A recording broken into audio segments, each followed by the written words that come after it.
Friends, आप सबसे बहुत सराहना मिल रही है मेरे गानों पे। मैंने जो अभी कुछ टॉपिक्स पे बात करना चालू किया उस पे व्यूज़ मिल रहे हैं, लाइक्स मिल रहे हैं। ऐसा ही आप प्यार देते रहिए। आज भी मैं कुछ करंट टॉपिक्स पे आपसे बात करने के लिए आई हूँ।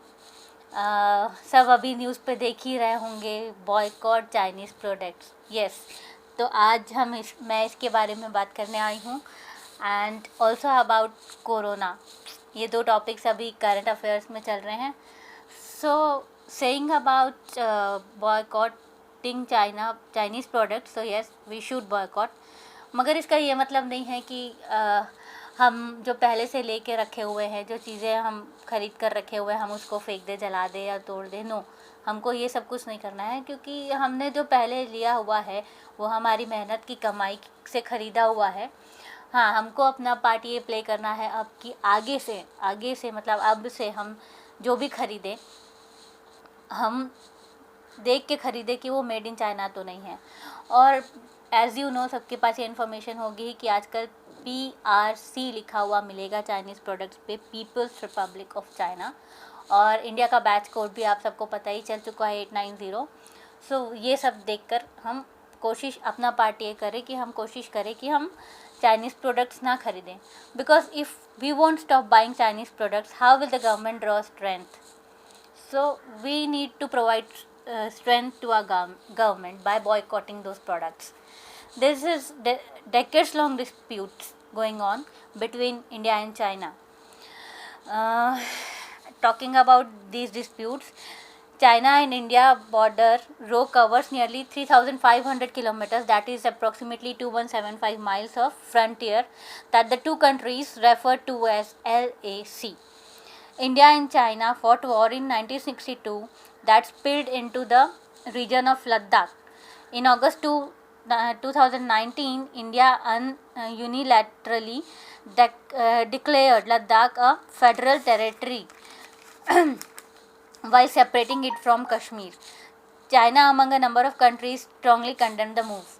So it is going on from decades, these disputes, these wars, and now also these are going on. They are doing what they kept on doing from so many years.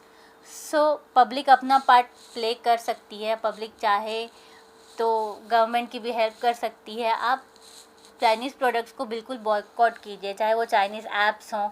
And you know, India is the largest market for Chinese products and largest क्या कहना चाहिए, apps को use करने वाली country है। उसके apps और product को यूज़ करने वाली कंट्री है। लार्जेस्ट मार्केट है यहाँ पे चाइना का।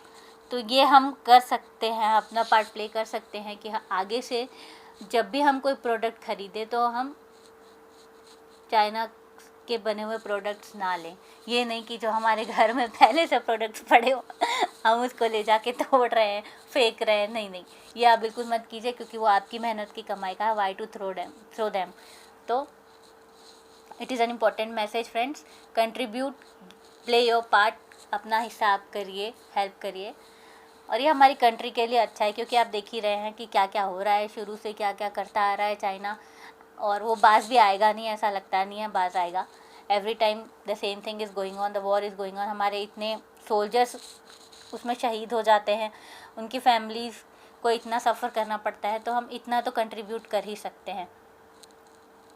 Second topic is corona. Yes, बहुत फैला हुआ है and everybody knows about the virus. इतना कुछ बताया जाता है टीवी पे, मीडिया पे, हर चीज़ पे, तो आपको इसकी नॉलेज है ही कि ये कैसे स्प्रेड हो रहा है, कैसे अपने को बचाना है, क्या करना है। पर फिर भी what I am seeing around me कि people are a bit careless, you know. They are not wearing masks, they are not following the rule of social distancing. अभी जब छूट मिली, you know, within this, when unlock 1 started, after that I am seeing कि लोग बाहर का खाना पीना भी चालू कर दे रहे हैं, घूमना फिरना as if उनकी लाइफ नॉर्मल हो गई हो। बट डोंट फॉरगेट, कोरोना अभी गया नहीं है, it's still there. And if you are doing such things, वो स्प्रेड ही होता रहेगा। एंड हम सब अच्छे से जानते हैं, भले दिखाया जा रहा हो ना दिखाया जा रहा हो, वी नो कि कम्युनिटी स्प्रेड तो शुरू हो चुका है और डे बाय डे इंक्रीज़ ही हो रहा है। नंबर्स हमको कम दिखाए जाते हैं, अब कम बताया जाता है, लेस टेस्टिंग हो रही है। तो अब ये सिर्फ हमारे हाथ में है कि हम केयरफुली रहें, जो भी प्रिकॉशंस बताई गई हैं उसको फॉलो करें। जब तक बहुत ज़्यादा ज़रूरत ना हो घर से बाहर ना निकले, बाहर का खाए पिए नहीं, पूरी प्रिकॉशंस रखें, तभी हम इससे बच पाएंगे।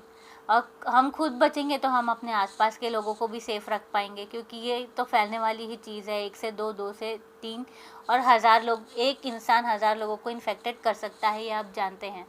तो केयरफुल रहने में क्या बुराई है? Prevention is always better than cure. So why to be careful, careless? Why are people being careless? इतना केयरलेस अभी नहीं होना चाहिए। हाँ, समझ में आता है कि हम इतने दिनों से घर में बंद हैं, हम बाहर आते जाते नहीं हैं। ऑफ कोर्स फ्रस्ट्रेशन हो जाती है कि डिप्रेशन सा फील होने लगता है, घर में बंद बंद अच्छा नहीं लगता है। बट एक चीज़ बताइए, अगर हम बीमार पड़ जाते हैं, ठीक है, आपकी इम्यूनिटी स्ट्रांग है, आप ठीक हो के आ गए, लेकिन तो भी जिनकी इम्यूनिटी स्ट्रांग नहीं है या जिनको प्रॉब्लम है, आपके घर में बुज़ुर्ग होंगे, बच्चे होंगे, उनको ये ज़्यादा हो गया, कुछ हो गया, खुदा न खास्ता किसी अपने को खो दिया, तो फिर क्या इन चीज़ों की वैल्यू रह जाएगी? आपका ये खाना पीना, ये घूमना, फिर क्या आप अपने आप को एक बार भी ये आपको फील नहीं होगा कि ये हमें नहीं करना चाहिए था, हमारी वजह से हमने किसी अपने को खो दिया, वो कभी वापस नहीं आएगा, वो दर्द रह जाएगा हमेशा। तो क्यों ना हम केयरफुल रहे थोड़े दिन। अगर अपने आप को हम 6 महीने, साल भर, थोड़े दिन अपने आप को अगर हम थोड़ा बंद करके घर के अंदर रह के अपने आप को अपने घर के अंदर ही कुछ चीज़ों में, एक्टिविटीज़ में इन्वॉल्व करके बिज़ी रह के अगर हम अपने को और अपने आसपास के लोगों को बचा सकते हैं, तो हम ऐसा क्यों ना करें? Life is more precious than anything else in this world. आप ज़िंदा रहोगे तभी तो आप कुछ कर पाओगे। बीमार हो जाओगे या भगवान न करे कुछ हो जाए, तो फिर किसी चीज़ का कोई मतलब नहीं रह जाएगा। आप देख ही रहे होंगे, दिल्ली का दिखाता है और जगह का जो वीडियोस आप देखते होंगे, कितना दिल दुखता है वो देख के, अंदर से रूह काँप जाती है कि लोगों को क्या फेस करना पड़ रहा है। हॉस्पिटल में जगह नहीं मिल रही है, 10 जगह वो घूमते हैं, जब तक उनको जगह मिलती है वो ऐसी कंडीशन में पेशेंट आ चुका होता है कि उसका बचना मुश्किल हो जाता है। एंड आप एट लास्ट आपको ये सुनने को मिलता है कि वो आपका अपना आप नहीं रहा। तो ये कितने दर्द की बात है, कितनी तकलीफ़ होती होगी लोगों को अंदर से ये सब देखते हुए। कुछ तो ऐसे भी होते हैं जो अपनों को आखिरी टाइम में देख भी नहीं पाते हैं, उनका आखिरी जो भी रिचुअल्स, राइट्स होते हैं वो हॉस्पिटल वाले, म्युनिसिपल वाले करते हैं। तो कितनी तकलीफ़ की बात है, एक बार सोच के देखिए आप। अभी आप तक नहीं पहुंचा है इसलिए आपको वो डर नहीं है, लेकिन डर नहीं रहेगा तो आप केयरफुल नहीं रहोगे।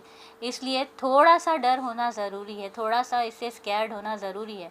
If you want be scared a bit, you will be careless, totally careless.